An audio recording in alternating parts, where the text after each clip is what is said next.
السلام علیکم ورحمۃ اللہ وبرکاتہ۔ میں زبیر ہاشمی پروگرام فرمان الہی کے ذریعے آپ سبھی ناظرین کا دلی خیر مقدم کرتا ہوں۔ ناظرین، کل کے ایپیسوڈ میں ہم نے سورۃ الرحمن کی آیت نمبر 1 سے 36 تک تلاوت اور اس کا ترجمہ سنا۔ آج ہم اپنے اس پروگرام میں سورۃ الرحمن کی آیت نمبر 37 سے 78 یعنی سورہ ختم تک تلاوت اور اس کا ترجمہ سننے کا شرف حاصل کریں گے۔ کل جن آیتوں کی تلاوت کی گئی ان کے اخیر میں ہم نے قیامت کے تعلق سے سنا۔ آج تلاوت کی جانے والی آیتوں کی ابتدا میں بھی قیامت کے تعلق سے ہی بیان کیا جا رہا ہے کہ قیامت جس روز قائم ہوگی تو اس وقت آسمان پھٹ جائے گا اور سرخ ہو جائے گا، اور اس وقت جتنے گنہگار لوگ رہیں گے ان سے ان کے گناہوں کے بارے میں دریافت کیا جائے گا، اور جتنے مجرمین رہیں گے اس وقت ذلت و رسوائی کا سامنا کریں گے، اور ان تمام مجرموں کو، تمام گنہگار نافرمانوں کو اللہ سبحانہ وتعالی اس وقت یہ حکم دے گا کہ ان تمام لوگوں کو پیشانی کے بل گھسیٹتے ہوئے جہنم کی طرف لے جایا جائے۔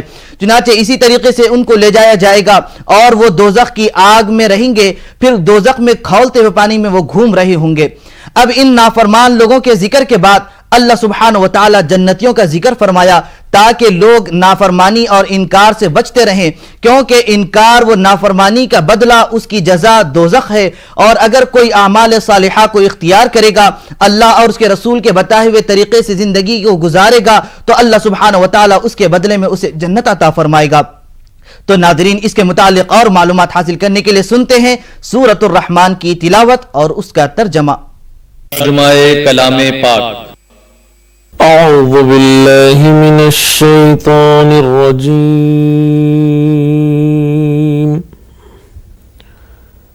بسم اللہ الرحمن الرحیم۔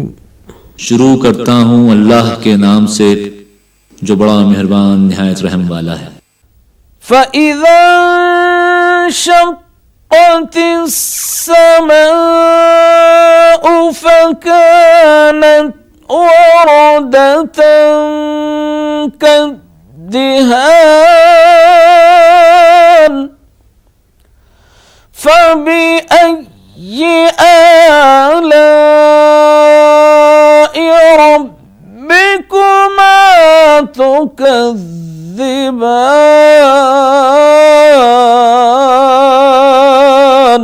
جب آسمان پھٹ کر تیل کی تلچھٹ کی طرح گلابی ہو جائے گا تو وہ کیسا ہولناک دن ہوگا، تو تم اپنے پروردگار کی کون کون سی نعمت کو جھٹلاؤ گے؟ فَيَوْمَئِذٍ لَا يُسْأَلُ عَنْ ذَنبِهِ إِنسٌ وَلَا جَانٌّ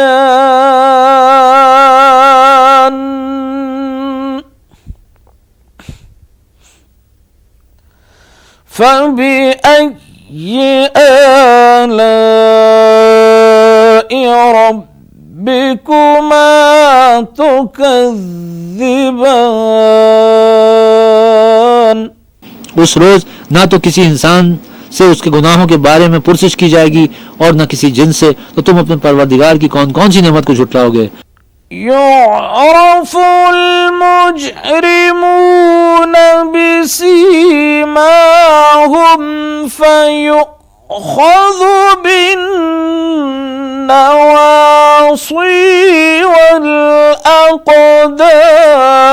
والأقدام فبأي آلاء ربكما تكذبان۔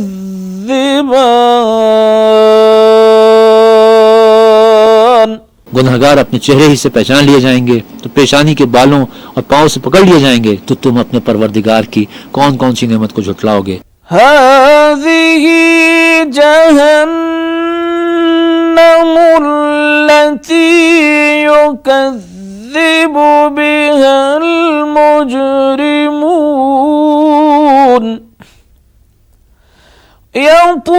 يطوفون بينها وبين حميم آن هذه جهنم التي يكذب بها المجرمون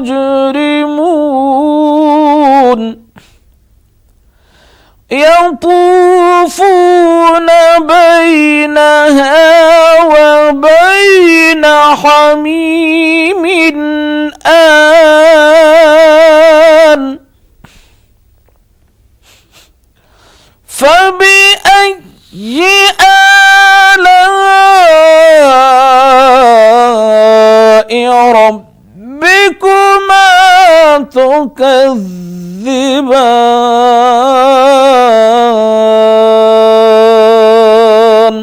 यही वो जहन्नुम है जिसे गुनहगार लोग झुटलाते थे। वो दोज़ख और खौलते हुए गर्म पानी के दरमियान घूमते फिरेंगे। तो तुम अपने परवरदिगार की कौन कौन सी नेमत को झुटलाओगे। वलिमन खाफ मक़ाम रब्बिही जन्नतान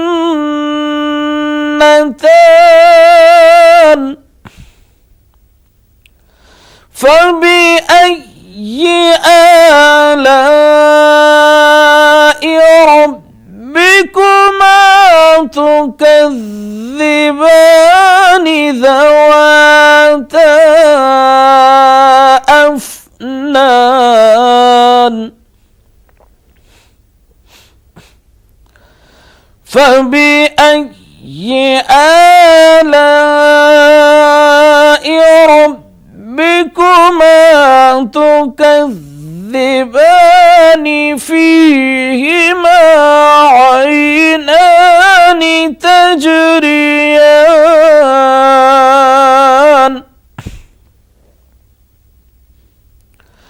فبأي آلاء ربكما تكذبان।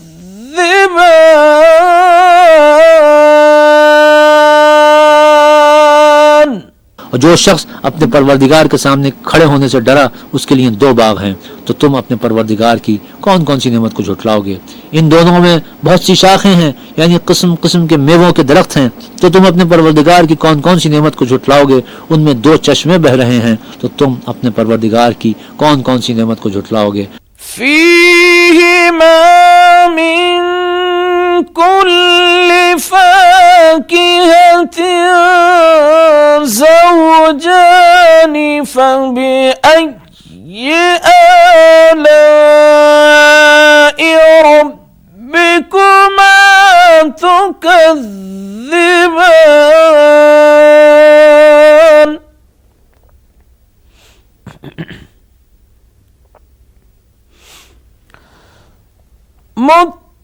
मुत्तकिईन अला फुरुश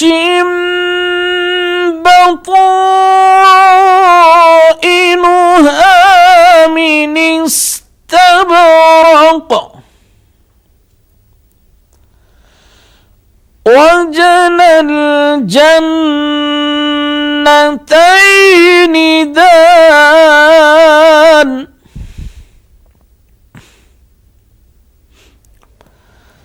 فبأي آلاء ربكما تكذبان। उनमें सब मेवे दो दो किस्म के हैं। तो तुम अपने परवरदिगार की कौन कौन सी नेमत को झुटलाओगे। अहले जन्नत ऐसे बिछौनों पर जिनके अस्तर अतलस के हैं तकिया लगाए हुए होंगे और दोनों बागों के मेवे करीब झुक रहे होंगे। तो तुम अपने परवरदिगार की कौन कौन सी नेमत को झुटलाओगे। नाज़रीन, हमारे इस दीनी प्रोग्राम फरमाने इलाही में सूरतुर रहमान की तिलावत और उसके तर्जमे का सिलसिला जारी रहेगा। हम आपसे मिलेंगे एक छोटे से वक्फे के बाद। वक्फे के बाद आप सभी का खैर मकदम है। नाज़रीन गिरामी, अल्लाह सुब्हानहु व तआला सूरतुर रहमान की एक आयत में इरशाद फरमाता है कि वलिमन खाफ मकाम रब्बिही जन्नतान, यानी जो कोई बंदा अपने रब से डरा तो उसके लिए दो जन्नत की खुशखबरी दी गई है। यानी अब यहाँ पर अल्लाह सुब्हानहु व तआला से डरने का क्या मतलब है, तो इसका मतलब यही है कि अगर कोई शख्स गुनाह का इरादा करते हुए इस इरादे से और इस खौफ से रुक गया कि मुझे अल्लाह के सामने हाजिर होना है, तो ऐसे शख्स के लिए अल्लाह सुब्हानहू व तआला 2 जन्नतों की खुशखबरी अता फरमाया है। अब 2 जन्नतों से क्या मुराद है, तो इसके बहुत सारे मानी बयान किए गए हैं। इसके मुताल्लिक सही बुखारी शरीफ में एक हदीस है, हजरत अबू मूसा अशअरी रज़ी अल्लाह अन्हु ने बयान किया कि हुजूर नबी करीम सल्लल्लाहु अलैहि वसल्लम ने यह इरशाद फरमाया है कि 2 जन्नतों से मुराद यह है कि एक जन्नत उसमें चांदी की रहेगी, जिसमें हर चीज चांदी की बनी हुई रहेगी, और दूसरी जन्नत सोने की रहेगी, जिसमें हर चीज सोने की बनी हुई रहेगी। तो नाज़रीन, ये उसी शख्स के लिए है जो अल्लाह सुब्हानहू व तआला का खौफ अपने दिल में पैदा रखे और अल्लाह सुब्हानहू व तआला के बताए हुए तरीके से अपनी जिंदगी को गुजारे।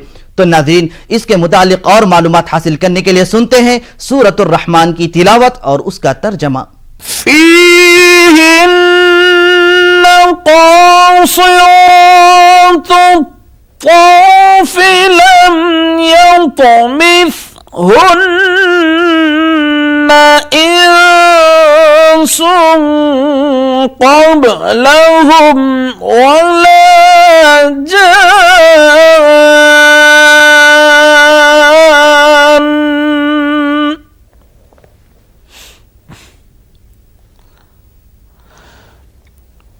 فبأي آلاء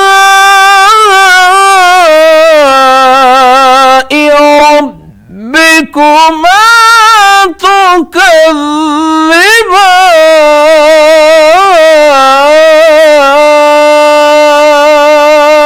उसमें नीची निगाह वाली औरतें हैं जिनको अहले जन्नत से पहले न किसी इंसान ने हाथ लगाया और न किसी जिन ने, तो तुम अपने परवरदिगार की कौन कौन सी नेमत को झुठलाओगे? كأنهن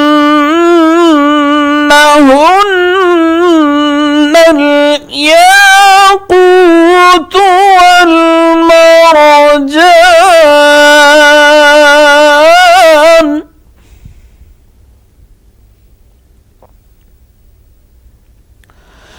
فبأي آلاء ربكما تكذبان।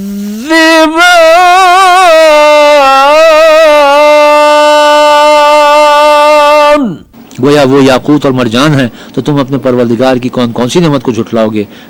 هل جزاء الإحسان إلا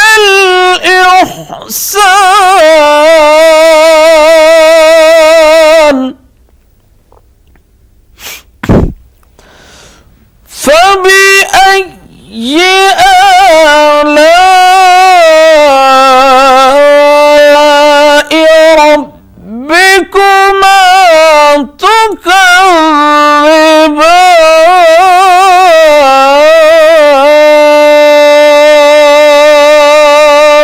नेकी का बदला नेकी के सिवा कुछ नहीं है, तो तुम अपने परवरदिगार की कौन कौन सी नेमत को झुठलाओगे? ومن دونهما جنتان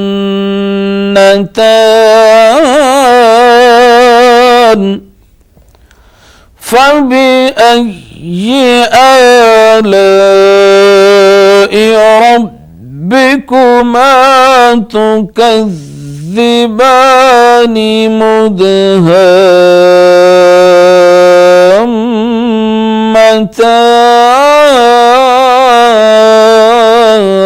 مدهامتان فبأي آلاء ربكما تكذبان।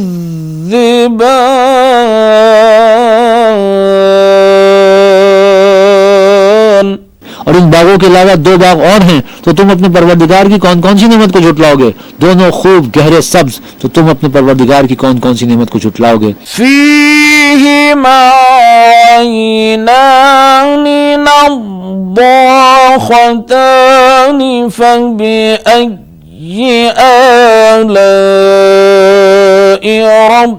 ربكما تكذبان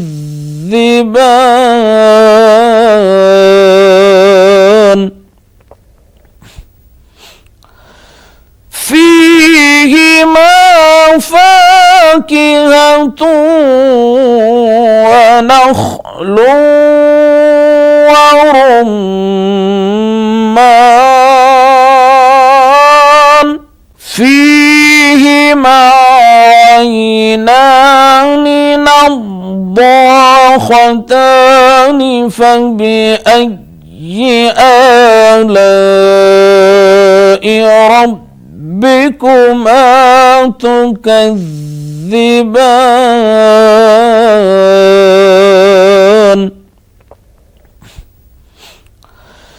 فيهما فاكهة ونخل ورمان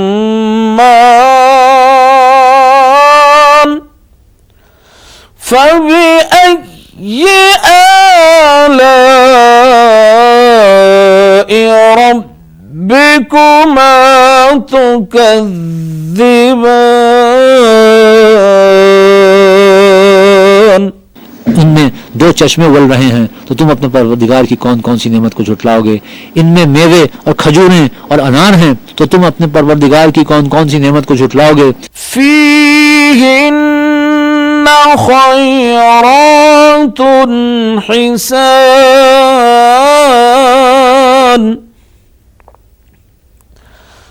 فبأي آلاء ربكما تكذبان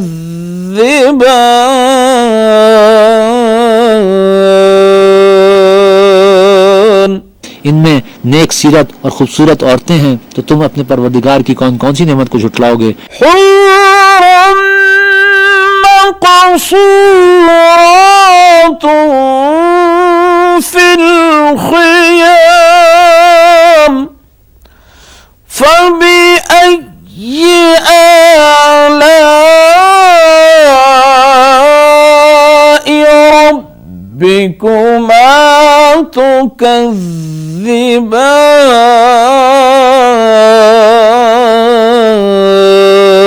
تكذبان لم يطمثهن إنس قبلهم ولا جان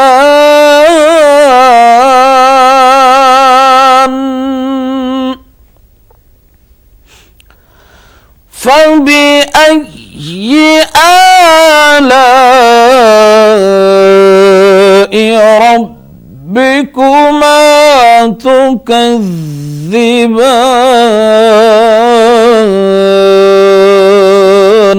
वो हूरें हैं जो खेमों में मस्तूर हैं तो तुम अपने परवरदिगार की कौन कौन सी नेमत को झुटलाओगे। उनको अहले जन्नत से पहले न किसी इंसान ने हाथ लगाया और न किसी जिन ने तो तुम अपने परवरदिगार की कौन कौन सी नेमत को झुटलाओगे। नाज़रीन, प्रोग्राम फरमाने इलाही जारी रहेगा। हम आपसे मुलाकात करेंगे एक छोटे से वक्फे के बाद। वक्फे के बाद दोबारा आप सभी का खैर मकदम है।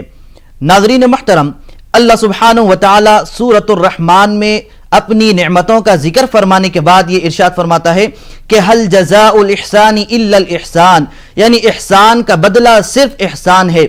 अब हजरत अब्दुल्ला इब्न अब्बास रज़ियल्लाहु अन्हुमा इसके माना बयान फरमाते हैं कि जिस शख्स ने ला इलाहा इल्लल्लाह पढ़ा और हुजूर नबी करीम सल्लल्लाहु अलैहि वसल्लम के लाए हुए दीन पर अमल किया तो उसकी जज़ा सिर्फ और सिर्फ जन्नत ही है। अब अल्लाह सुब्हानहु व तआला इस सूरह मुबारका के आखिरी आयतों में जन्नत और इसमें पाए जाने वाली नेमतों के बारे में बड़ी तफसील के साथ बयान किया है। अब जो बंदे अल्लाह सुब्हानहु व तआला के जितने मुकर्रब होते हैं अल्लाह सुब्हानहु व तआला उसको जन्नत में एक बेहतरीन मकाम अता फरमाता है। तो नाज़रीन, सूरतुर रहमान के आखिरी आयतों के मजीद फरमुदात जानने के लिए सुनते हैं तिलावत और उसका तर्जमा। متكئين على رفرف خضر وعبقري حسان فبأي آلاء ربكما ربكما تكذبان سب قالینوں اور نفیس مسندوں پر تکیہ لگائے بیٹھے ہوں گے تو تم اپنے پروردگار کی کون کون سی نعمت کو جھٹلاؤ گے؟ تبارك اسم ربك ذي الجلال والإكرام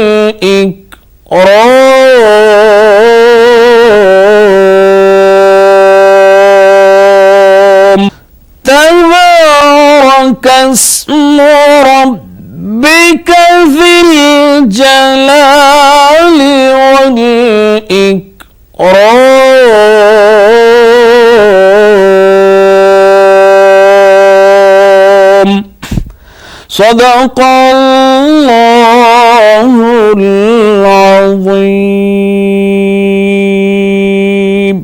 اے محمد صلی اللہ علیہ وآلہ وسلم، تمہارا پروردگار جو صاحب جلال و عظمت ہے، اس کا نام بڑا بابرکت ہے۔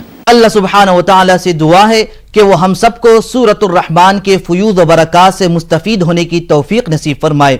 انشاءاللہ کل ہم دوبارہ اسی وقت سورۃ الواقعہ کی تلاوت اور ترجمے کے ساتھ حاضر رہیں گے۔